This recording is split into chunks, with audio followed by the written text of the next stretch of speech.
So our idea was to have a street peace plan, not a gang reduction plan. Let's work for peace and not about just reducing gangs, but let's work it so that everybody participates in making peace a reality in our communities. And you know what? You can't do it without the gang members involved. But you also got to involve the parents, the schools, the businesses, and you got to involve the law enforcement. You got to involve everybody. It's got to be everybody's participation, everybody's contribution, and everybody can sit down at the table together. If we're having a hard time getting gang kids to sit at the table, let me tell you what's really hard. Getting policymakers to sit at the table. I mean, they talk about some rivalries. That's even worse than some of the gang rivalries going on. You know, I thought it was funny when, remember a few years ago when they divided the country red and blue?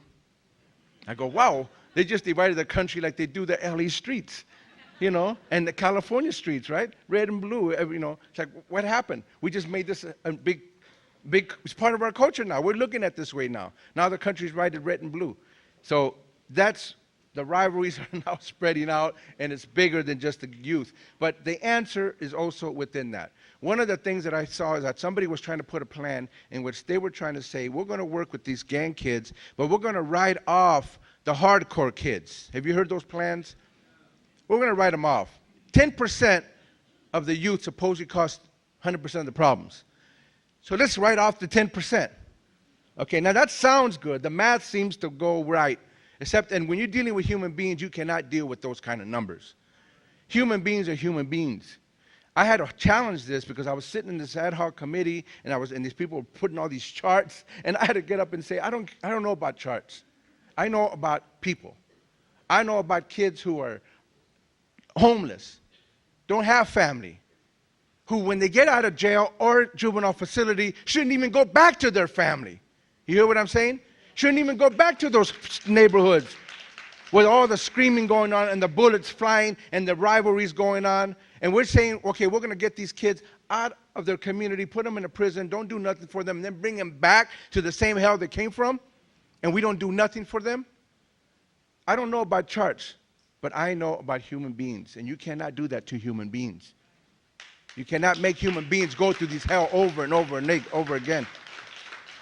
One of the most important, okay, let me tell you about this chart. So the guys, people saying, okay, we're going to get rid of 10%. And I go, well, the problem with that, personally, is if that was done, and it's always been done, right? We always but if I was done consciously, I wouldn't be here. And many of you wouldn't be here. You hear what I'm saying? I have worked with the so-called hardcore, and I'm talking about hardcore. I'm not talking about people playing at it. I'm not talking about wannabes. I'm talking about hardcore people. It's a hard, different kind of work. Not everybody should do that work, by the way. Not everybody should do that work. You got to get the right people. But if you got the right people, you can change those kids' lives. And not only that, some of them become real leaders in the community. And some of them even get up like me and read poetry. Some of them become people that you want to actually be running your programs, and some of you are sitting in right here in the room. So we can't write off anybody. That's the point.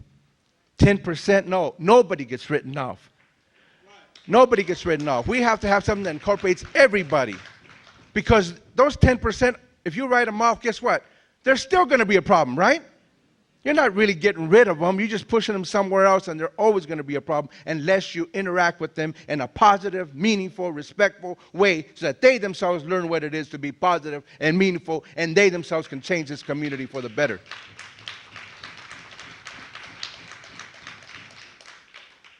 These are just concepts that I want to throw out there, but again, just to move your imaginations. I'm sure some of these things you already know and you're thinking about, some of you are already incorporating.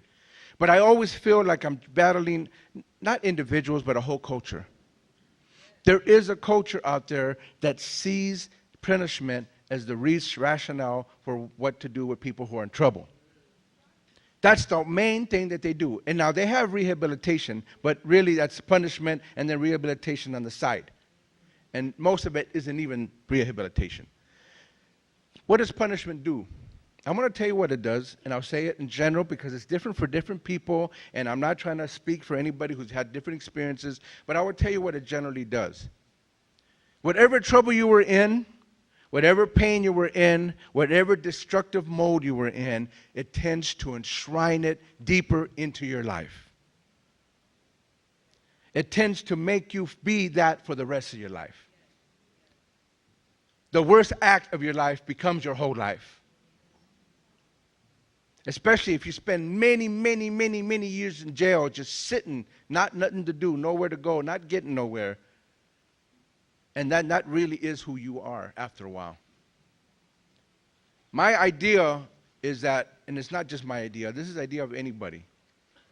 When you have people who are troubled, we shouldn't see that as like, this is terrible, this is the worst thing that happened. We should see it as the possibility of something new and vital happening in our community.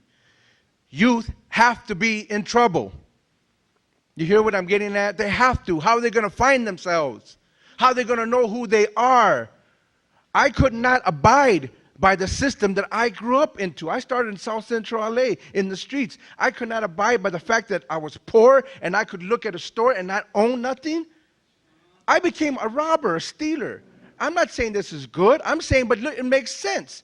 I don't got nothing, but I can go to a store and they got it behind glass and somebody's got money and got it. I don't got no money. I started stealing when I was 7 years old. What does a 7-year-old know? I'm only making connections based on what reality is. I don't got nothing. They got something. I want it. Because TV is telling me to have it. Tin Me is trying to sell me this stuff. They're telling me I should have this. I can't have it. Now, I know what some of you are thinking. Oh, he's justifying. I know all this stuff. I know what people think. Okay. And I will tell you honestly, man, I don't think that people should be stealing. I don't think it's right to steal. Especially because after a while, you're not really stealing against the system.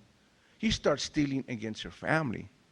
You start stealing the people you love. You think you can make that separation? Pretty soon you're stealing anybody who's got something you want. What you need is when kids are in that kind of trouble, punishing them doesn't take that away from them. Give them a sense of what they're really trying to go for. The gold in their life that they really want is not the bling bling in behind the case. It's the bling bling and gold they carry inside themselves. Let them know they already have something that they don't have to steal for. Let them feel powerful and alive and wanted. Wanted. Where families embrace you. My family would have embraced me, but they're so damn poor, they work so damn hard. My dad had a job from 4:30 in the morning to 9:30 at night. My mom worked in the garment industry, and if you know anything about our garment industry, you know that will eat you alive. I don't blame my parents. They had no time for a kid like me. Somebody was going to fall through the cracks, and it was me. A family to embrace you, I didn't have that. So you go on the street and you find people just like me, other people who have got no families, I'm not even talking about abusive families. There are abusive families. There are terrible families. There are families that neglect you. I'm talking about regular working class families who are good parents, who go to church on Sundays, and they still can't take care of you because they're being forced to have to survive. And guess what? Some of them find themselves in the street, and that becomes your gang. Teach a kid that they already have the gold inside of them, that they already have gifts, that they were born with these beautiful gifts to offer the world. And you know what? A lot of my trouble was because I was trying to assert some gift of mine against a world that was trying to push it back. I was a big mouth, I will have to admit. I'm still a big mouth. I'm still a big mouth. And but the problem is, though, if you don't got guidance and support, big mouths can be very bad people, dumb people. I know, I was one of them. Could do some dumb things. You know what I'm saying. And I'm the first one to admit that I might have been a big mouth, I might have gifts, but I did a lot of dumb things. So I'm not trying to justify my being dumb or doing things that weren't right. But I do know that most of my struggles, like the struggles I see with kids today, is like that poem. The nobility of soul is at odds with circumstances. They have a nobility inside and there's no place to take it. They can't take it in the home because their parents are slapping them around. They can't take it in the schools because the schools could give a hoot about them. You know what I'm talking about. We don't care about you. You do what we tell you to do. You fall in line. They can't even take it to churches. And I believe in churches, but I've been to churches where they got churches with zero tolerance. Who the heck came up with that? The whole idea was the church was to tolerate. They got churches with zero tolerance now. In other words, some people don't got nowhere to go. So then where is their nobility? And how does it get out And how does it get expressed? And how does it get seen?